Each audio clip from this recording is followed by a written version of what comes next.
So, real quick before, where is your music? You have music as well. You're a musician as well, correct? Oh, I am, yes. Where's that hiding? I have not recorded anything, and I never play out. I only play for myself. Now that may be changing, but, my calendar is packed with projects and things, so it may be a little while, but I've become friends with a lot of musicians and bands, and it's kind of lit the fire under me again. I I thought so. I was Music, let me just for a second here, I don't know if you can see. That's holy. that's about half of my CD collection and none of my vinyl. So Okay, so here's what we're gonna do. You're coming back. I'm gonna predict this up front. For those of you listening, we are speaking with Iden Crockett. She is a trans woman, former firefighter, artist, writer, musician, Renaissance person. And you hear me inviting her back in advance because Gary's not here today. And again, this is the Tragedy Academy, a show created to bridge societal divides in a judgment-free zone using candor and humor. My name is Jay, and thank you for tuning in. That said, I want to hold the music piece because I knew for sure there was going to be something there. That's gold. Gary and I love music. We both produce music. It's a passion. So I would like to take that particular piece of art and save that for everybody that listens to this episode as a spoiler for what's coming next. That said, I want to welcome you to the show. I it's appreciate wonderful to you. be here. And why don't you tell a little bit about yourself to everyone and let us get to know you? Okay, well, you covered the most important part. My name is Iden. I'm 43 years old.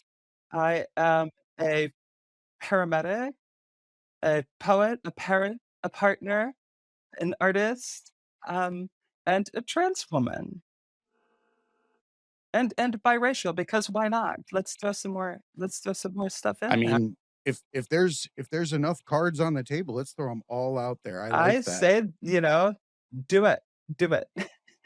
I also Exactly.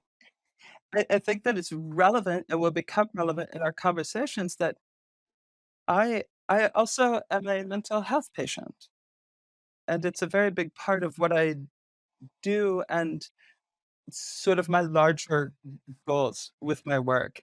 As I am have I. bipolar. I Yeah, appreciate that. well, I have bipolar disorder. I have, PTSD and all of the things that come with it, and ADHD, why not? Same. All day long, all of them in a nutshell. They ride a spectrum. What people don't realize is that generally, if you've got one of those bells, you might as well be ringing them all at some point in time during your year. You're Yes, gonna slide in and out of all of them. You're gonna find yourself manic one minute, scattered the next, depressed the right. other. You're gonna have OCD where you can't pick something. You're gonna get chronically frozen. It's gonna be all sorts of bizarre things. And I appreciate you being open with that because it makes people like myself and others listening, it gives them a platform to start their own mental health growth from. And not feeling alone is critical. And whatever your struggle is, whether it's mental health or being nervous for an exam, knowing that you're not the only one makes it so much more manageable. And having this sort of mental health problems, you also have to be on guard for the things that come with it, which are all of the maladaptive coping mechanisms. Mm. And eating disorders, self-injury, and again, that is all very much a part of my journey and a part of my work. Self-coping mechanisms are a very understudied situation that people use to cope with some of the most heinous things in life. Right? Because I actually want to ask a question because I was looking at your Beverly Chills um, Yes.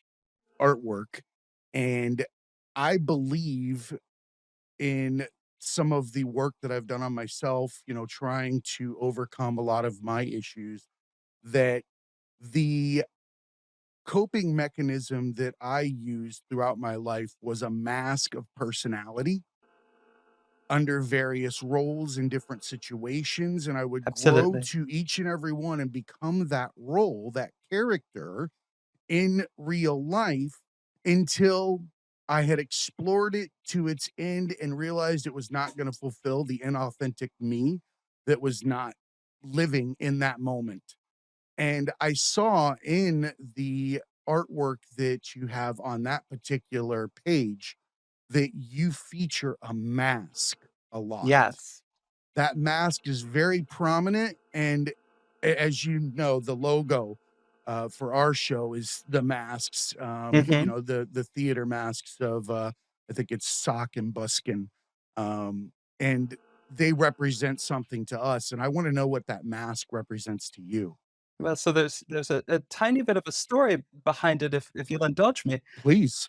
I began to make my artwork public just over a year ago.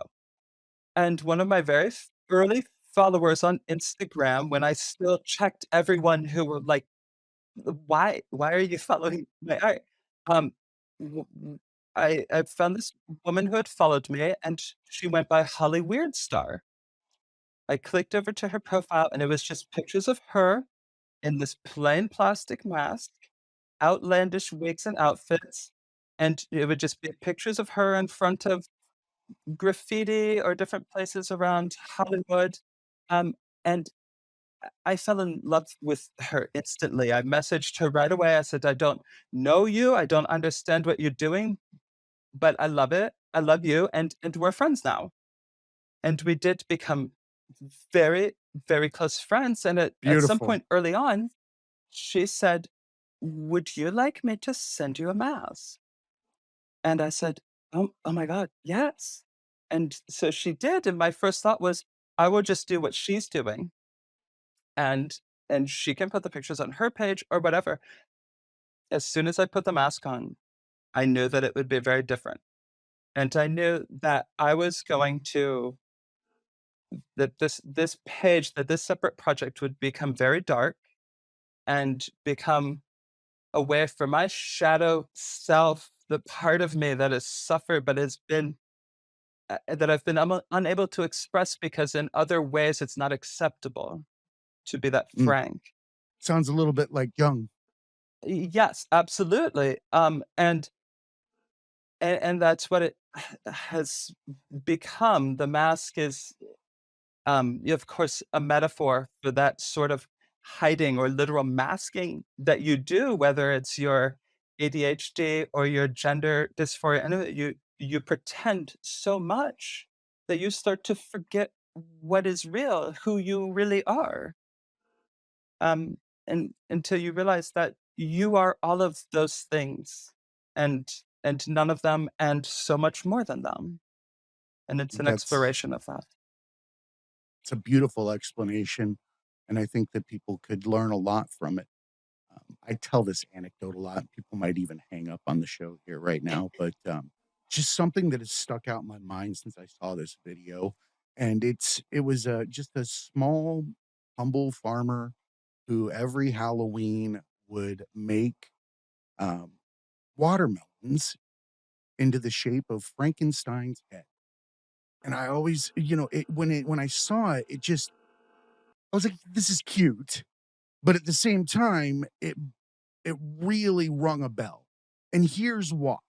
What he would do is he would take a clear mold and he would place it over the watermelon and he would screw it together so it would get sunlight and it was still on the vine.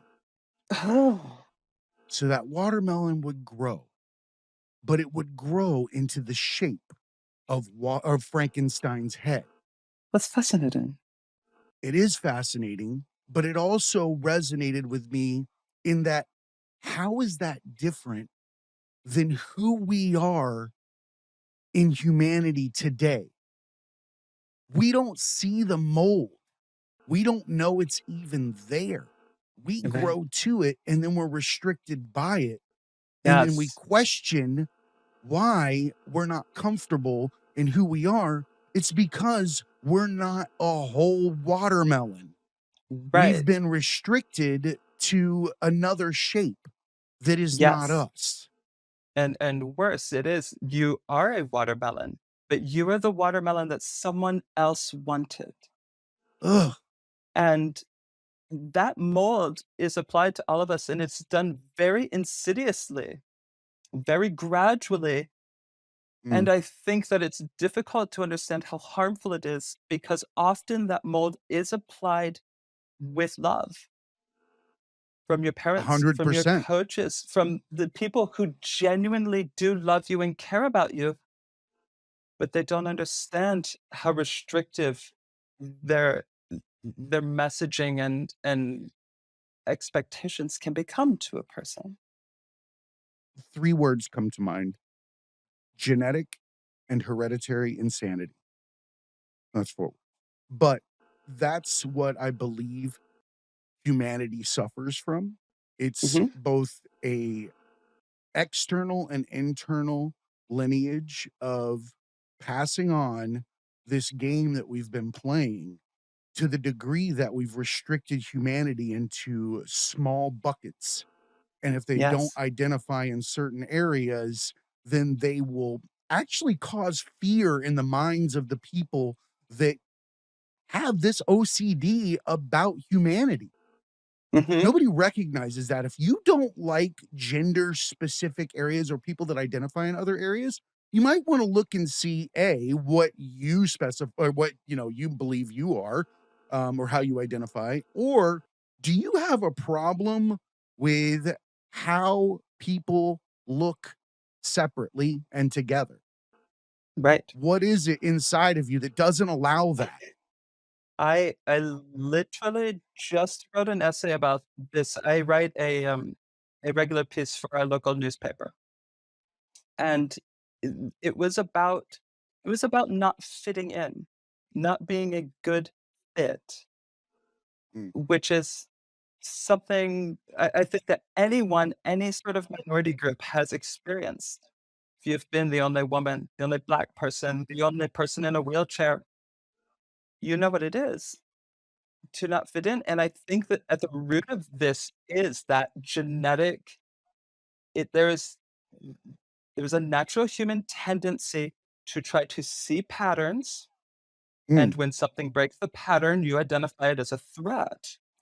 So then when you are trying to force homogeneity, whether it's with the racial makeup of a neighborhood or, the way people dress, it is because you have triggered this fear response at a fundamental level. And then that runs conflict to our higher self, to our higher mental functions, which want one value diversity or think they should, but yes, they also your mind also values and craves novelty. So you have this paradox. You want new and different, but at the same time, you fear any sort of break in your pattern and your routine. 100%. There is an insecurity and in instability, and people Absolutely. live within it. And I like that you use the word homogenous, because we do fear change, yet it's the only permanent thing in our lives. It's Right. super odd that that is something we do. It's kind of like fearing death. Mhm. Fearing death is absurd, but Absolutely. I've read time and again from different authors. I think it's The Denial of Death by, I think it's Ernest Becker. And he talks about how humanity's disease comes from that hereditary and genetic insanity that is born of a seed of the consciousness or the ability to comprehend that we're going to die and needing to make some kind of amends with that in the now. Yes. And I couldn't have it rung more bells in my head. I was like, "Well, shit, yeah, it's basically an extended form of make believe from childhood." Yes, and a compensatory one.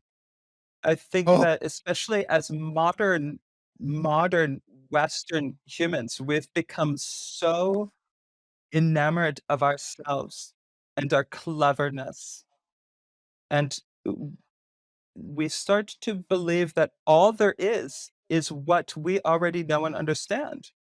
And because we don't know and understand what comes after you die, we start to assume that nothing does because we can't hold it, we can't touch it, we can't wrap it in plastic and sell it. It's not real. mm. And then But if there's nothing, how very fear inducing, absolutely, right? because you fear and package that piece. Yes, You I sell it that was one piece as thing a that societal struck me. constraints. It struck me time and again as working as a paramedic, how people would do anything to live for one more minute, to see somebody in those last moments, to know that this is it, you're not going to help them, but Gasping. they beg you, and you're like, "Baby, this is it, you know, this is it." Um, and I wondered, all of these people, they're going to church, and Liz, you'd think it would be an exciting time to die. Well, you get to go to heaven, you get to do whatever it is. Doesn't Mm, matter, they're terrified. that's probably one of the biggest tells that your life has been a lie. I Yeah, couldn't even imagine. And I was a police officer, a military police officer for a while, and, I've been in tons of medical situations, but watching life become death is something that is life altering, it should be, of and I wanna ask, if that's okay, course. how does this impact our first responders from your perspective? because I know that there's PTSD there for so Yes. many, and I feel I like that you would be a good person to convey this I message. well, I guess that I am, because like I said, I've been a paramedic for 25 years. I thought that I could leave it behind. I took about a year off, but I literally start my orientation after we get off line together, I for love a new that, by the job. way. So it it has been with me all my life. I've done this since I was 18, and I remember as an 18-year-old thinking, "This isn't going to change me. This isn't going to do any of that." Um, and what happens as a first responder is that your paradigm, your baseline, what is normal to you, becomes so divergent from what is normal to a civilian. And but you do not realize it, because everyone you hang around with is a police officer, is a medic, a firefighter. You Mm, separate yourself from the people who don't understand. But it is a horrible feedback loop then, because everyone is crazy and you don't know. For me personally, what happened was I realized that to cope with what I was seeing, and not just people dying, but just the absolutely. everyday tragedy of poverty, of child Mm, abuse, of mm, addiction, all of it. I had to start believing that the people in these situations had put themselves there. They chose to smoke. They chose mm. to not go to school. They chose to whatever.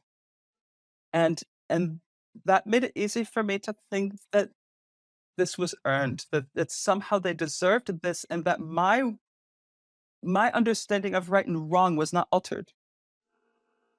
What that did was turn me into a giant asshole. And you see it in all of those medic crews, all those cops who just treat you like God, shit. thank you for your honesty, by the way. They are not they're not bad people. They are broken No, people. And I realized that. I recognized in myself, and I didn't want to be like that. And so what I knew I had to do was then start seeing my patients and the people I dealt with as people, and to understand that I did not understand. I didn't understand their lives, their situations, their history, and I didn't understand what is right and wrong. That's not for me to understand. it But never in would doing be. so, you open yourself up to that pain.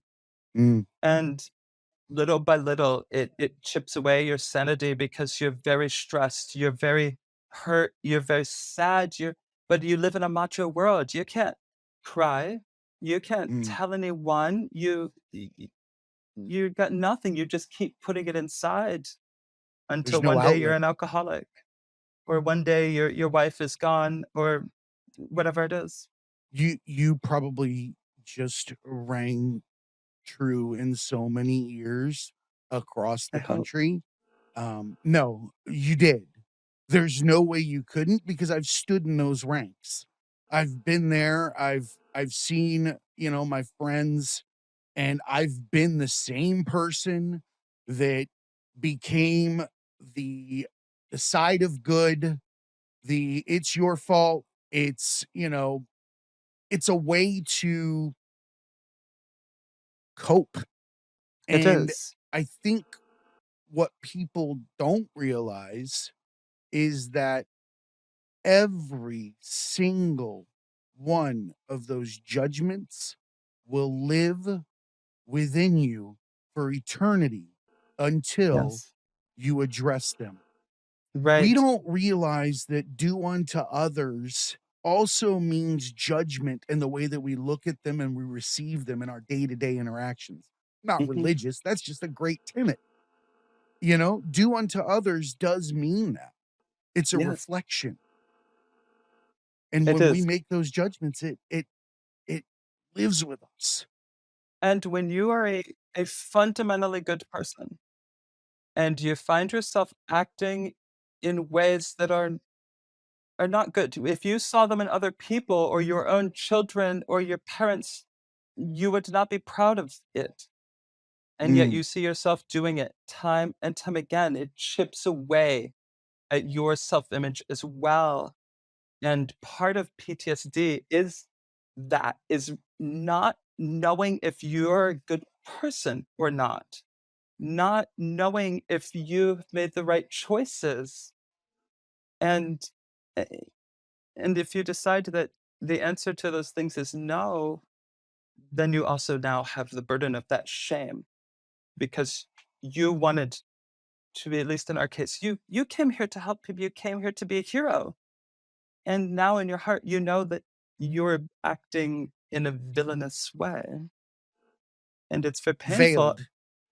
You are a failure, but you don't know what else to do. Mm. You don't know how else to deal with it, and everyone else around there is doing it. It's an Um, identity. it becomes an identity because your old one has been stripped, because the situations you find yourself in are so unreal and so far from what you knew before your life as a medic or a cop or whatever. That you're not the person you were, you don't like the person you are, and what do you do then? You take stock, you sit, Yes. you take a moment and realize that there's no such thing as the past and there's no such thing as the future. And like I said earlier, everything changes. So if you've been given this gift of awareness to your situation, it's paramount that you change. Yes, You ideally. change in that moment going forward. That said, you have to take all of those knots that you've tied in yourself over the last 20 to 30 years and untie them, Mhm. each and every one. And just like a big, knotted mat of rope, there's this really cool phenomenon. The first, 15 minutes of trying to untie it suck because everything's super tight and you don't understand how to get this part and into that part. And then all of a sudden you're hanging it upside down and shaking it because all those knots are starting to come free and they're Yes. loosening easier. You're finding knots releasing knots. And it's the same way with those trials and tribulations and those self-deprecating thoughts that you have about yourself. They all start to unravel. They do. But this supposition there is that you have noticed that you've been tied to knots. If Mm, you don't practice that level of introspection, then you will never get to untying them because you don't recognize that there's a problem at all. And I think a lot of people see that mess, understand what they have to do to fix it, and do not have the courage to proceed. mm. It's easier to Working tell through those other things one people. knot at a time is Yeah, terrifying and painful and exhausting. very, very. And it will be never ending. Never But ending. that's the beauty of it as well. Once you make that understanding, you no longer have to live in fear of what will always exist. It's kind of like being angry that the sun rises and Yeah, screaming at it every morning. That's gotta get old. Like, after how many days of screaming do you quit and realize that the sun's gonna be there? See yeah, you in a couple hours. exactly. And it is, it's it's such a complicated thing because not only do you have the internal difficulties on it, but you have been, to go back to our earlier metaphor, you've been placed in this mold and you've been given a way that you are supposed to act and people expect you to act. And you have also been loaded with things you are supposed to be ashamed of. Shame. Asking for help, having mental illness, having to take medication. All of these things have so much shame attached to them that it can keep you from dealing with them. But once you realize that you don't have to be ashamed, and you don't have to be afraid, then you can move forward. I couldn't agree more. I really couldn't. And I want to ask a question about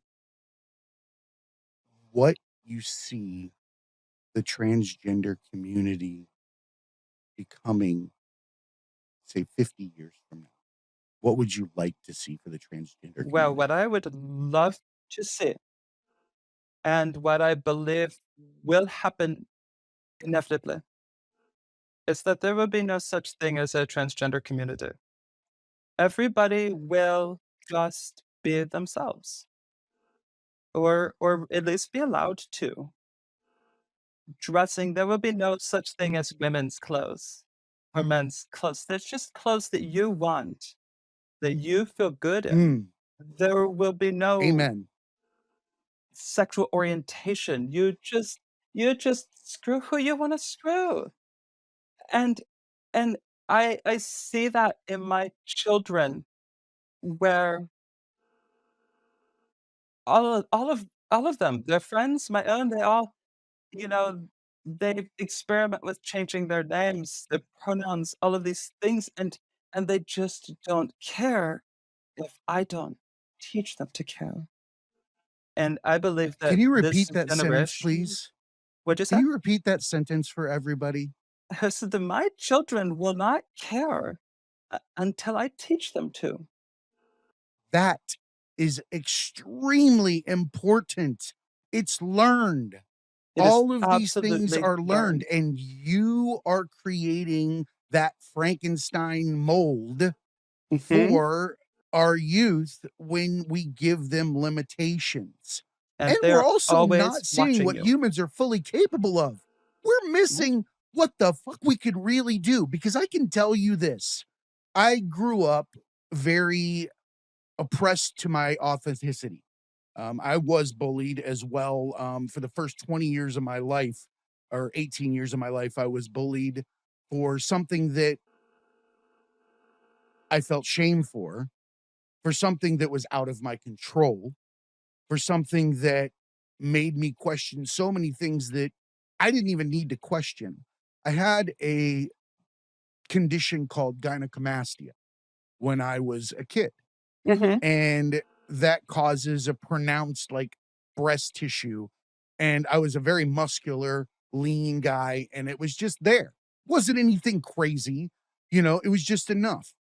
It was just enough for somebody to grab onto as my Achilles heel in a very Mhm. small town, in a very backwards, red, ignorant area. And the bigotry that I received from people was unbelievable. Every word, every hate, that every epithet that's related to being gay, trans, anything like that was hurled at me until I left. My buddies in the army have no idea about this. If they're listening for the first time, I showed up on their doorstep and nobody knew that I even had the condition. I became fucking so good at hiding it.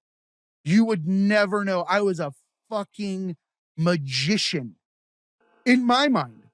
Mhm. In reality, it wasn't anything.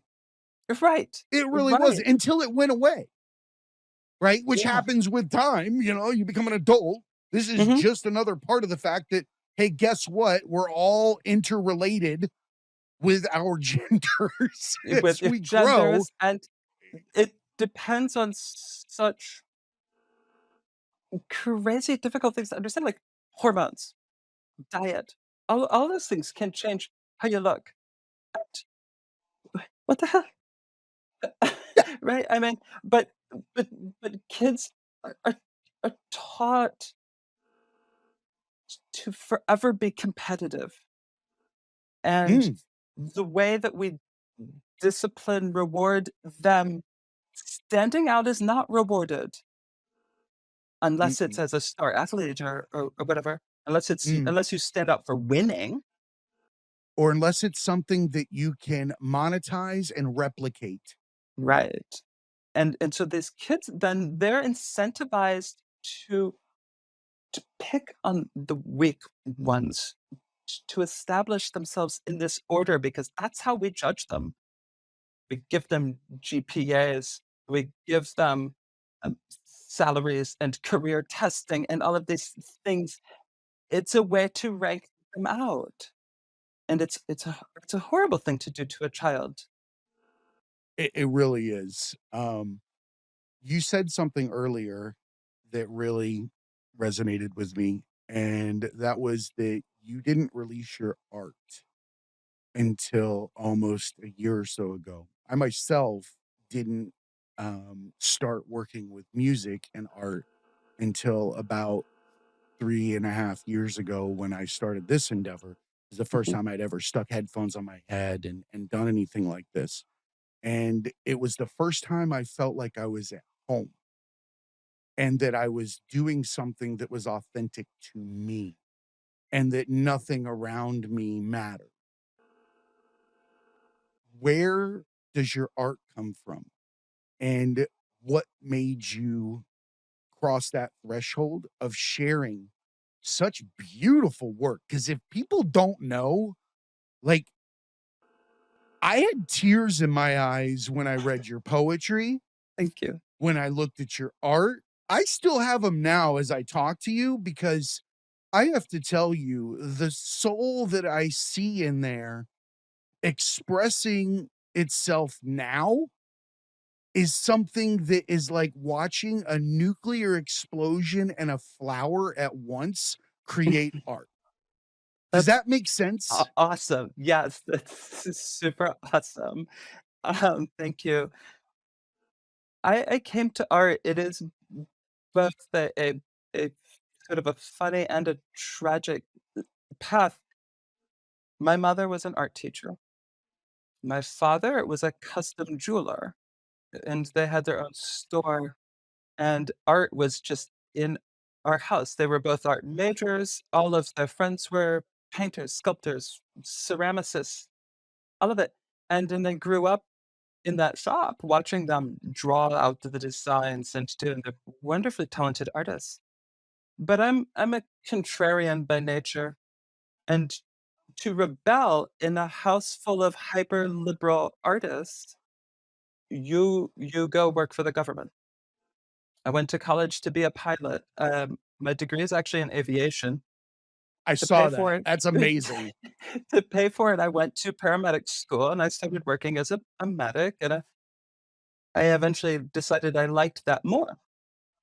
And, that was it. I left it. I never picked up a pencil. I didn't do anything until my PTSD and my mental problems became so much. I was, I was well into an eating disorder. I was cutting myself 3, 4 times a day. Um, and I was so afraid and so ashamed to say anything, but I had to say something. And it came into my mind that art, make pictures. But I Mm, didn't know how to draw, I didn't know how to paint, but I could make collages. And so that's where I started. And then I taught myself how to draw and move on from that. I watched some YouTube videos and just practiced. So that was maybe 6 years ago that I started to do that. And and I didn't share it with anybody. Very, very rarely. And even my wife. I made this stuff late at night. It was very private. And then I came out as being trans. And I didn't honest, it's almost embarrassing. I did not realize that I was trans, that so many of my problems stemmed from that. I didn't realize until I did. And I knew there was no going back. And I also knew that that was the last day that I was ashamed of anything, and I would mm. not be afraid of anything anymore. What does that feel like? It's it's incredible. It is it's like dropping this incredible load that you didn't realize that you even were carrying. It's like you don't realize you're sleep deprived until you take a vacation. And but at the same time, it was very it's very frightening because I realized Mhm. that, one, I had to tell everybody that I was trans, and I was a fireman. I was Oh, jacked. I was man. 5'10", Yeah, no, I'm with you. 220. I I could was like, not "What am I gonna imagine do?" this. I'm bald, heavy beard, like, what the am I gonna do? But I came out. I came out to That's the everyone. strongest fucking thing I have probably heard in a long time.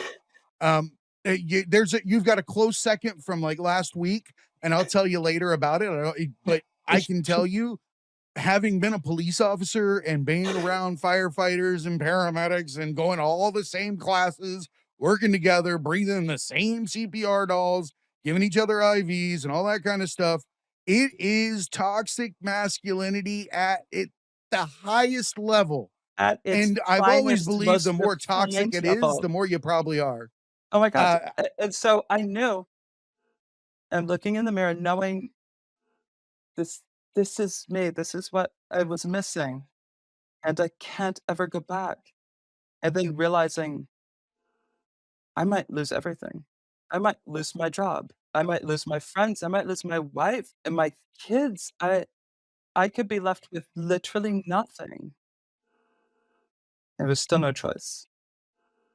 So I came out to everyone, and I came out to my lieutenant at work. He responded brilliantly, and he says to me, he says, "Iden, this isn't going to work." And I was like, I know, Lou, but I don't know what else to do. I've got kids. I have to work. And so I started my transition on the job. We're a little department. We only have 50 employees, and so wow. you couldn't hide. You couldn't go to inspections or Mm-mm. something. You had to stay on the Right. line. And it lasted about 6 months. And finally, the rumors and the gossip and getting hauled in front of administration for making people uncomfortable. The things I said made people uncomfortable in a firehouse, right? Yeah, that's where the most heinous things on the planet are said. You wouldn't believe. No, I would know. People would It's not believe. But the whole thing ended with me being falsely accused of assaulting a patient. That we restrained this patient. And you've been there, right? You've seen. I have seen real fights with patients, furniture broken, bones broken, people oh, thrown yeah. out of the vehicles. Real fights. You sometimes get in trouble, you sometimes don't. They put me on leave. They tried to prosecute me. I had to hire a defense attorney. When that fell through, they ran me through internal affairs. They decided that not only was I guilty of assaulting this person, that I had in fact tried to kill her, and that I was also guilty of lying because I said I didn't. And the thing for me was I had already decided that I'd had enough, but no Mm, one would talk to me. I could have told them, "You don't have to run me through this because I'm trying to leave." And so I eventually was offered the choice to my union rep, who was also my engine operator. He got them to, because they fired me. In the whole history of that department, I was the only person to ever be fired who wasn't on probation, and also the only one to ever be prosecuted or attempted to be, and the only person ever subject to an internal affairs investigation from the fire department. But anyway, they offered me the chance to resign, write out my sick time, cash out my vacation, and in return, I could not sue them, and I could never be on city property again. It was 16 years, and my last day in the firehouse was me being escorted out by a police officer and he was the only one who said goodbye. That was it. I was Oh, done. And so I was left with a choice. What was I gonna do? Because I was broken. how could And, you not be? That's a bond that's like no oh, other. that betrayal is unheard of. I could It not have really imagined is. it. And I thought, "What am I gonna do?" Um, I'm only 43. I was only 42 at the time, and, I knew that I didn't want to go back to being that angry person. I didn't wanna go back to hiding. I thought the solution is put yourself out more, trust people more. Mm. And I said, "You know what? You are now an artist." I said, "Iden is an artist." And I just went for it. I started on social media. I started putting it out there, and a year in, I have held a large solo exhibition on my own. I've been featured in 3 group shows. I have, um, I have a website. I have this newspaper column I write. I have a book of poetry available on Amazon. And I've been on I bought many. that book, by the way. Oh my god, It's thank amazing. you. Y Thank you you. know, and the title is so intriguing and nostalgic and everything in between. It Yes. says so much in such a simple way. Do you wanna tell everybody what the name is? So this book is called Black, White, and Red All Over. And I came to that because I found myself working, particularly with my drawing, in that limited palette, black, white, and red. Um, I didn't really understand and still don't understand what attracts me to that pattern. Um, but I thought, what a great title for a collection of poetry. And I knew that I wanted to illustrate it, use some of the drawings I'd made. So one thing I have a terrible problem with is insomnia. And Mm, I didn't know it at the time. I was taking, oh my gosh, what was the medicine? I was taking a medicine, a mood stabilizer, and it was slowly worsening my insomnia. So, I went from going to bed at 12, 1 o'clock, and waking up at 6:30 to get the kids going to waking up at 6, 5, 4, mm. 3, 2, 1, until I was just awake every day. That's not good for somebody with mental illnesses like It definitely bipolar, exacerbated it. OCD. Yeah, oh, yeah, And it will. and then, of course, you're lonely, it's Mhm. quiet, and nothing would put me to sleep. No amount of alcohol, pills, weed, nothing. So what I ended up doing was just being awake, and I put this collection of poetry together during that time of just being awake. It's And I actually raw. put together multiple books and only published this one. And So eventually we'll there's go back more to and read. come. I write poetry every day. I have hundreds and hundreds of poems. Um, and it sometimes is exhausting, especially when I'm kind of on the upside of being bipolar because I can't stop.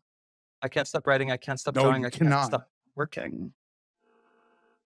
And I would We love had to. to implement a schedule, that's enforced by my neuropsych and my therapist and my wife that, I got, like, toddler bed hours and shit because I will, I will hyperfixate on things. I Mhm. will just once you've opened a door where there's something creative behind it, I will run through it and lock it behind me until I've exhausted every single bit of my time and effort in it and feel like I'm fulfilled with that and probably won't even go back to that door. I'll find another door in there and I'll just honeycomb my way through that bitch until I'm dead. Like Right? it's just And that is it because you're never done experiencing, and consequently, you always have something to say, and it's a unique something. And so my hope by coming out and sharing all of those things, not just coming out as trans, but coming out as a cutter, coming out as an anorexic, doing these things is that I hope that people will see that you don't have to be embarrassed. I'm not embarrassed to tell people I have asthma. Why would I be embarrassed to say I'm Thank you, bipolar? Lord. We need to make it the same as like, how'd you break your finger? Yo, Right. it should be the same level. Yesterday I had a panic attack. It sucked. Yeah, You should be able to just say that like it's hanging like, out at the water cooler or whatever thing that, no, nobody stereotypical. nobody sees a kid suffering with an asthma attack or an allergic reaction or something and says, "You need to change your behavior. You need to pay S- attention. Stop being diabetic, Breathe you. better." Stop Nobody being does diabetic. that. It would be No. insane. No parent would be like, "Oh, yeah, my kid's got this crippling asthma, but I don't want to medicate him because then it's not him, it's not his lungs anymore." See, I have a theory behind that too. I think when we don't treat others, we're trying to stay status quo within ourselves because the moment Mhm. we admit somebody else has it, then we have to face our own demons. Yeah, and especially as a parent is the second something is wrong with your kid, be it their grades or their body, all Wrong. of a sudden you internalize that. You failed. Your genes are bad. You did something. And by Mm. not treating them, you can deny it. You can deny that they need help. So genetic and hereditary insanity is Of what course. that sounds like to me. Yes. It really is. We pass on. We wonder why we have so many similarities with our parents and shit like that. It's not just what they gave us, it's also the genes inside of us because Mhm. genes hold personality as far as I'm concerned. They store Absolutely. past issues. Not everybody talks about past lives, past lives, past lives, past lives. Fuck that. Your lives live in your genes. And So of they're course you have right past there. lives. They're right there with you. They're your dad, your grandpa, and everybody in between that you're Mhm. connected with. There's your past lives, chief. Right. Deny them. They're And there. then They're you in your chromosomes, man. then you add to that your societal DNA. Oh fuck. And a lot of our society is is ill, is very sick, and we Mm, call this collective illnesses culture. This is wow. our culture. These flags are our culture. This religion is our culture. No, they are your symptoms. And Mm. you've had them for so long, you've forgotten that they were there or that there's another way to be. I often wonder what it looks like without sounding like some weirdo scientist or something like that, but or maybe this is Lord of the Flies and it's already been explained, but what happens if you take humans and start over Mhm. and let them become humans themselves and don't tell them they can't jump more than 3 feet in the air? You don't tell them that they can't fly. You don't tell them that they can't levitate. You don't tell them that they're not geniuses. You don't tell them any of these things. Just fucking wipe it clean. What happens? I feel like our limitations are there, but they're not there. Yes. And you know what I love about living in America is that we operate at the two extremes of Yeah, that. On the one hand, you have, I think, this uniquely American situation of the second anyone tells any American you can't, their immediate response is, I "Fuck will. your mom, I do what I want." And and then on the other side, though, we've been taught to be so afraid of failing and making mistakes. We shame each other in America for any reason. You know, "You're too fat, you're too skinny, you're too tall, you're too short, you suck at basketball, you're too good at basketball, you can't win." But at the same time, we're driven to do what we want, and at the man, if that's not sick, I don't know what is. Oh, it's toxic on every level. And But if at you the want end to of the see day, it go on a ahead. small level, we got rid of cable. And our kids were watching basically Netflix or PBS, and they never saw any commercials, never. Their very favorite thing when we would go on vacation was to see commercials on TV. They loved it. But birthdays, Christmas time would come around, they had no idea what they wanted. They didn't want anything. They would make something up. God, that's such a telltale sign that once they're exposed to them, then they can't get enough of them. Then they They're won. made for that. Yeah. They're geared to be so enticing, to grab Mhm. a child and make it their world, their reality. You know, all these Yeah. things. I talk about makeup all the time with little girls. We tell them that they're beautiful the day that they get their makeup issued to them. You're a princess today. You are Mhm. beautiful. Run around. You are now complete. And you can Right. even get a little better if you rub some more on there and hide Right. some And imperfections. maybe go throw up at dessert. Oh, absolutely. Well, and I think there's a fundamental thing there that maybe people overlook in what you said, because we do. We say, "You are beautiful," not Mm, "You look beautiful," not "Your dress is beautiful," or "I love your makeup." You self-talk. are your looks. And if your looks aren't as good as this other person's by a standard that you did not set, then Mm, you are not as good of a person as they are by a standard that you did not set. And that's that is we do part of that. that insidious mold placement because we don't realize we're doing it. We don't mean to do that. No, not at all. But at the same time, we're not paying attention to our own behavior and our own No, we're word not. choices. There's a huge one that always sticks out to me, and I feel it's one of the easiest ways to explain it, and it's benchmarking the room. And when I say that, it's the person that walks in, whether it be large or small, that declares that their weight is an issue in that moment. Mhm. Because as soon as they do that, they say, "Oh, I'm too fat." Well, wait a minute. Everybody that's above that, very clear, is now automatically fat. And then Right. everybody else in the room has to keep from going past that mark.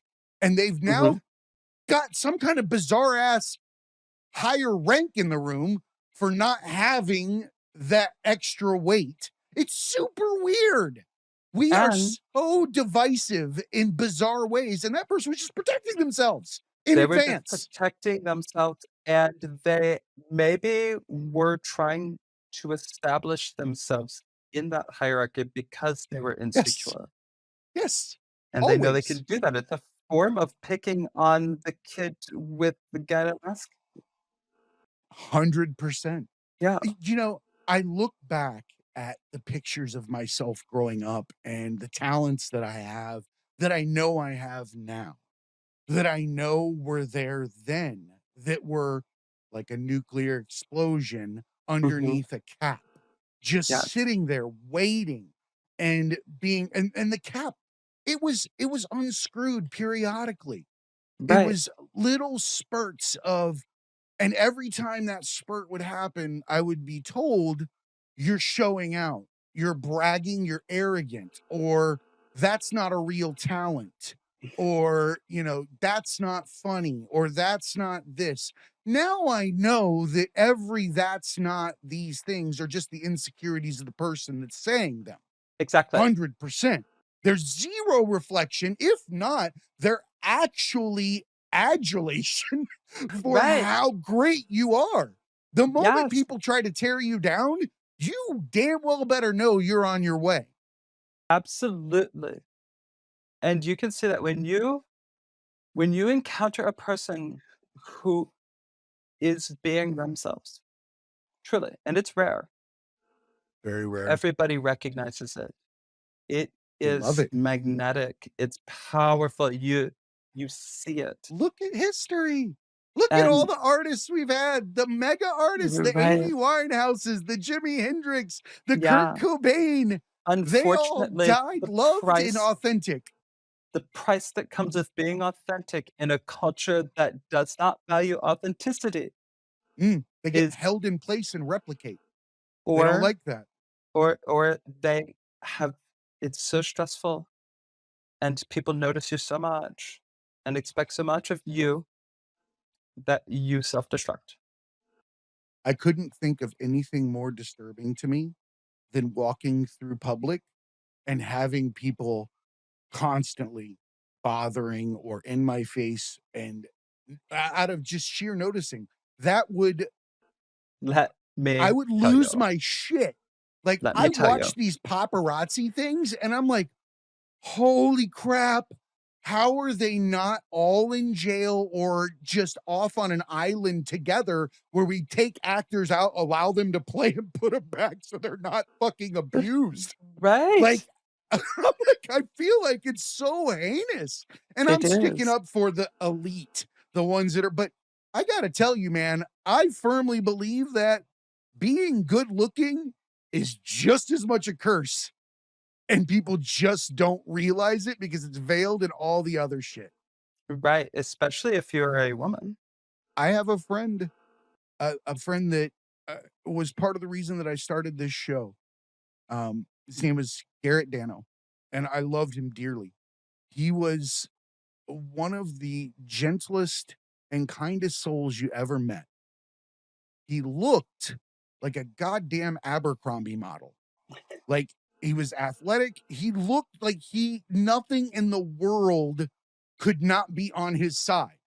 Mhm. The fucker looked like an action figure. It was Yeah. really, really, you know, but he was the kindest person in the world. And throughout my friendship with him, we worked together and people, anytime he wasn't there, they were saying some of the most heinous things that I've ever heard about him that weren't true. Or Yeah. like how his attitude is, or he thinks he is, and all these different things. But what people didn't realize is Garrett was one of the most sensitive souls I'd ever known. And it was crying constantly. Every time I was around him, I didn't understand why.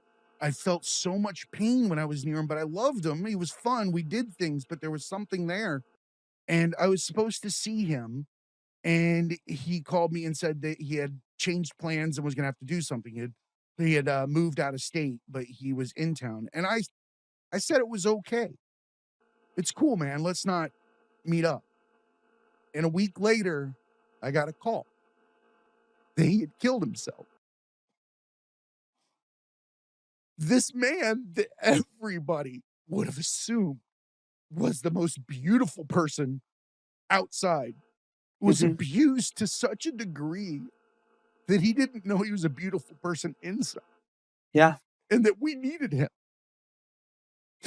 And it just goes to show that it doesn't matter who you are. You have to be empathetic. You have to love people in the moment. I'm sorry, I'm a little bit emotional. It's the first time I've talked about No. this on this show, but I It's loved him dearly and I fantastic. hate myself every day for not seeing him. So remember that. See I your friends. Make time. absolutely. You do, you have to. Don't judge. I had a friend of mine, a former medic partner from a different department. We'd kind of found different career departments, but in the same region. So we did run into each other every once in a while. And he was always same thing, beautiful, kind soul, wonderful at his job, but you could tell he was suffering. Um, and right after I got put on leave, and they were running me out, he he I heard that he was dead, and I thought, oh, he killed himself for sure. That's the only way, and I found out that that wasn't true, You and already knew. I knew you could smell it on him that it was coming because I could smell it on myself too. Mm, like attracts. Like, Yeah, and it was heartbreaking because I could not go to his funeral. I wasn't allowed to wear my uniform anymore, and everybody knew that the tranny from the fire department, everybody knew, and I knew that if I was there and I didn't have any boy clothes anymore, I knew that if I was there, I would still focus, that the day would become about me I knew you instead were of gonna say him, that. and so I had to let that go and speak back to him in private. But again, it's being in a place where you're not allowed to tell people that you're hurting and that you need help. They will help you, but they feel like they can't ask and you can't tell. And it's horrible. It's tragic. And I was that person. I was that person. I Same. was jacked. I was a very good looking guy. Girls Same. would stop at stoplights, lean out the window and say, "We wanna fuck." I love It that. was unbelievable. Yeah, I'm with And you. I had this job that was amazing. Everybody's like, "Oh, you're a medic." I was on the fire department. I was a helicopter medic. All this stuff. Your kids are beautiful. Your wife is beautiful. All I could think about was killing myself, cutting myself, starving. I was miserable to a degree that I can't believe that I lived that long doing it. Man, And nobody knew.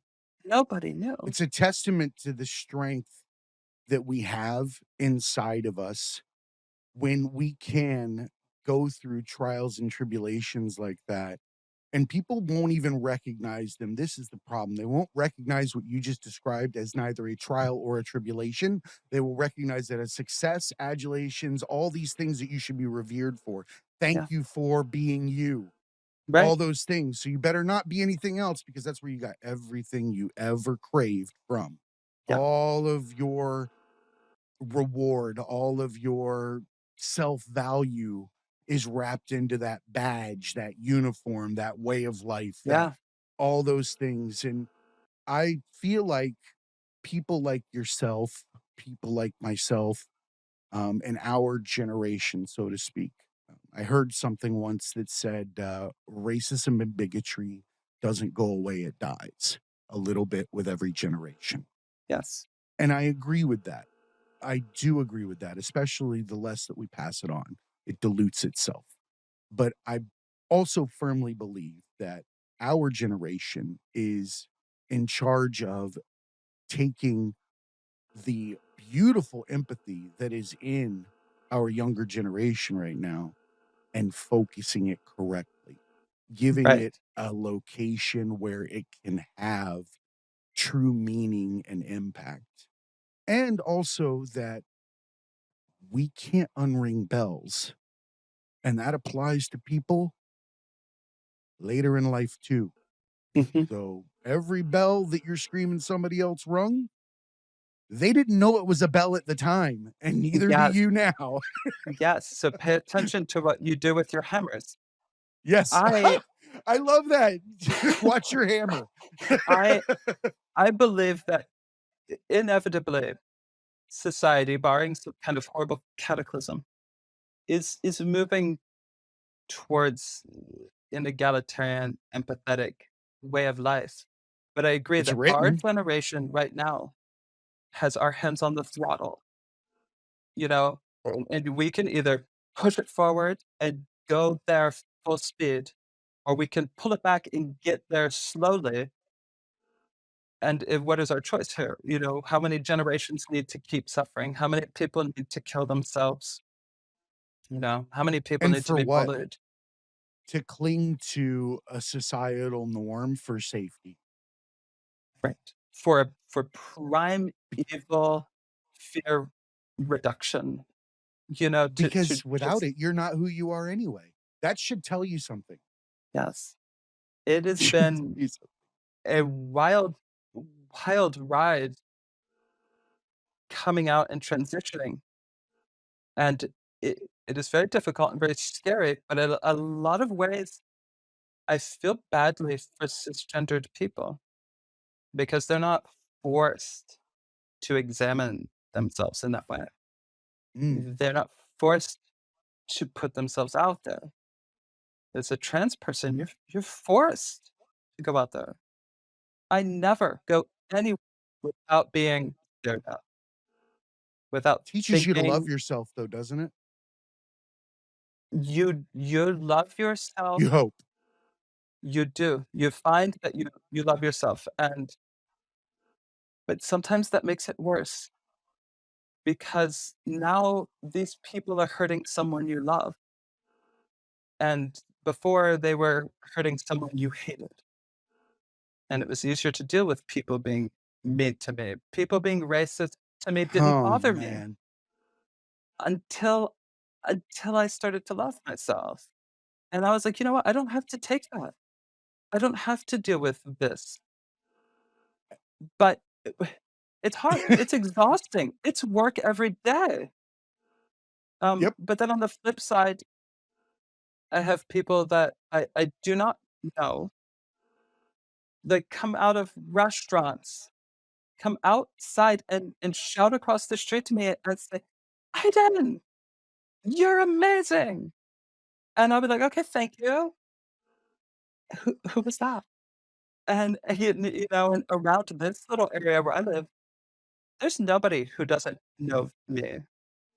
It's very You it's know hard to get what? used to. But you better. Oh, yeah. No, You I you just better I have, because because I am who I you're am. I'm just gonna keep starting, doing what I do, and you're just and starting. yeah, This is right, this is in its infancy. It's right. gotta feel like a second life. It does to me. It It's feels like a oh, new it life when you literally get to is. tap into that creativity for the It first literally is. time and unleash it because you get the opportunity. For me, this is what I believe.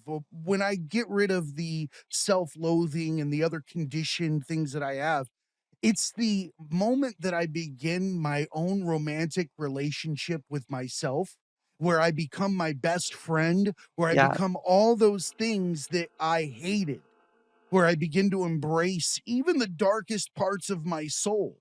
The things that I know deep down everybody's lying about. They have to be because we're all one. right. I read somewhere that we meet our personalities through other people and that's how we discover who we are. Could be very true.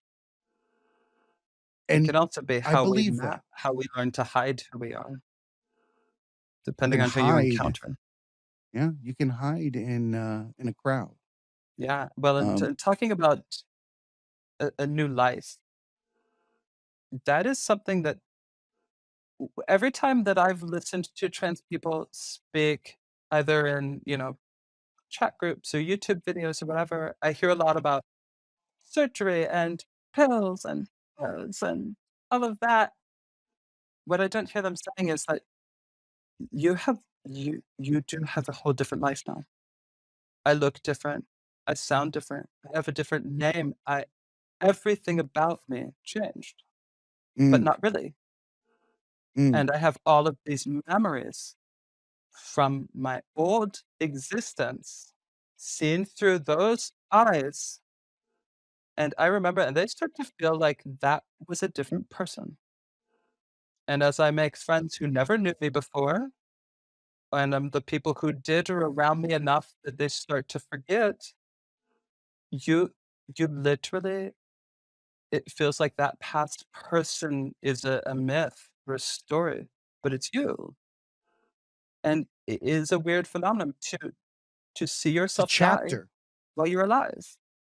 It's a chapter.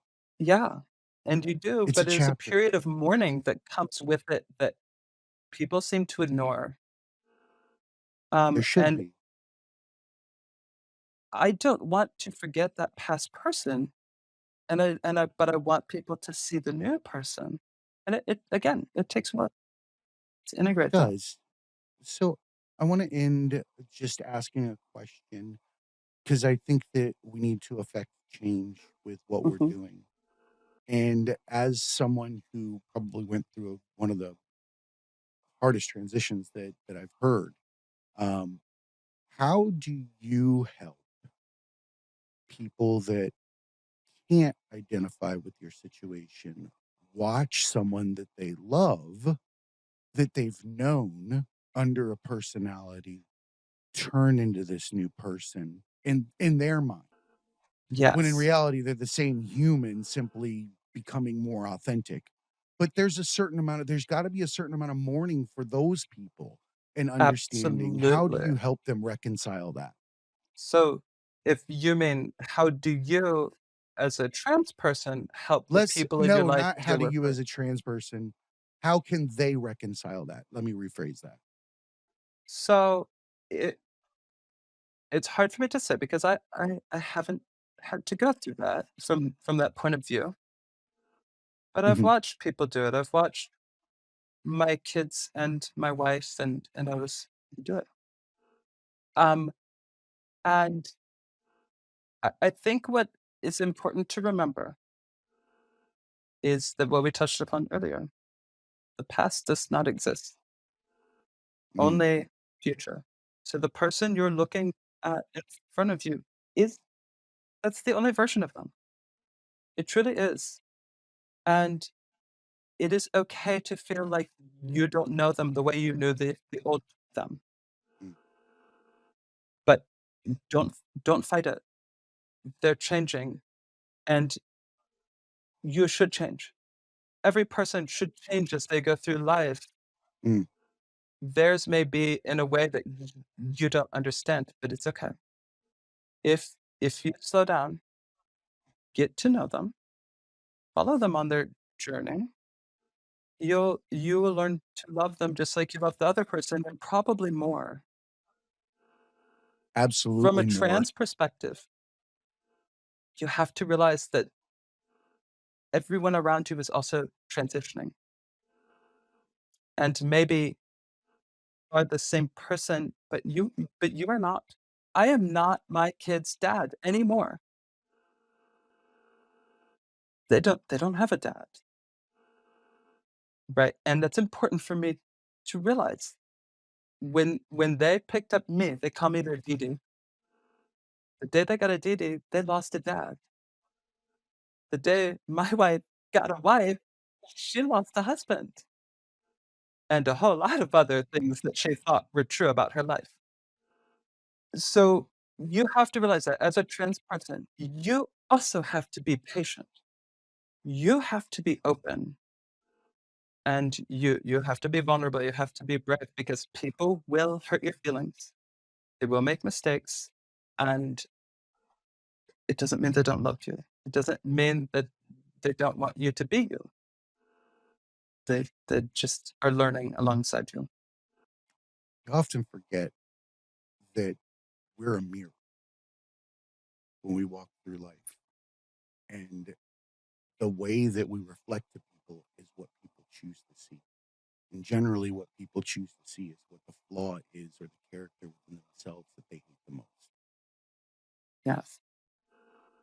But if you know It's you are self love. flawed, and all of us should know that, then you can start to examine those flaws and not to improve them or change them, even though that's possible, maybe desirable, but to stop being ashamed of them. Carry your flaws with pride the way you carry your perfect cases. Be proud of You your don't need a failures mask. alongside your successes, and you will be a whole person. And those negative judgments will not affect you in the way that they used to because they won't reinforce your shame because you don't have it.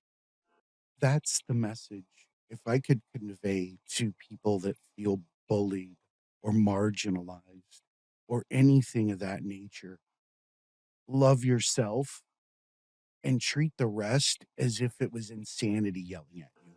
If Yeah, somebody told you you were a lesser person, but they were wearing a straitjacket, would you take them seriously? No. right. That's what I Everybody's often wearing a say. straitjacket. Say, okay, I'm crazy by whose standards? I'm ugly Bingo. by whose standards? And then you look at the standards you set and like these people are sick. These I people think are you're ugly. They don't know what they're talking about. But it doesn't make it any. easier to deal with in the moment No, because it does being not. bullied is still being bullied. 100%. Going through the grocery store as a bald-headed, very eccentric trans woman is still stressful, but You've it gotta but meet, it doesn't have though, to blacken your the soul. spectrum. The spectrum of people that come into your life has gotta be amazing, because the ones that recognize you for who you are Yeah, have gotta be like fireworks. I have People like made that are some amazing. brilliant friends since I started putting my art out there, and that was my number one goal when I said, "Iden, what does an art career look like for you? What do you want?" The number one It thing looks was like a I want commission to from the meet Tragedy cool Academy is what it people. looks like. Right, there You're you gonna go. be Yeah, that's what it looks like. Well, Aiden, you're a beautiful human. Thank you. I appreciate you, and I cannot thank you enough for your strength and vulnerability, and for setting an example and being a lighthouse for other ships to find their way. Um, Thank you. You're it very means the sweet. world to me to spend time with someone that is sharing the rawest art I've seen probably in ever. Your art is amazing, and I just want you to know that. Don't ever stop creating. Thank you. Don't ever stop creating, because people, they need it. They need it, they need you. And Thank thank you. you, and you're welcome back. Next is music. I can't even begin to imagine Anything you wanna talk what about? music is gonna be like. You know, I have a little side, like a hobby Instagram page I call CD Junkie, where Shut the door. Send that to me, please. I kind of let the lighter side of myself show, you know, that was the whole point of that was to be like, "Hey guys, I'm more than just this sadness, and I I can't actually wait. do have fun." And so, I can't wait to yeah, hear it. yeah, Well, so we'll have everybody's all of your welcome to yeah. check me out. I'm everywhere as my name is Iden, and, yeah, I love for people to That's message me and talk to me, so whatever. Instagram, Facebook. You also have your website, which Yeah, is my IamAiden.com. Is that name what is it is? Iden. My name is Iden.com. Everything is my name is Iden across the board. If you type that into Google, you'll find my newspaper column, you'll find my art, you'll find all of it. Yeah, it's endless. There's tons of art out there. You're probably one of the most prolific I creators never I've ever I seen. never stop. You don't, because I every time I clicked something, I was like, well, wait a minute, this isn't like where I was, and this looks like I just walked into another wing at a museum. Like I do, every I time I never turn the stop. corner, clicking virtually. Yeah, So you it's guys can't get enough exhausting of it. sometimes, but It is, right? yeah, right. I genuinely appreciate you, and everybody, please remember to be cool and keep learning. Yeah.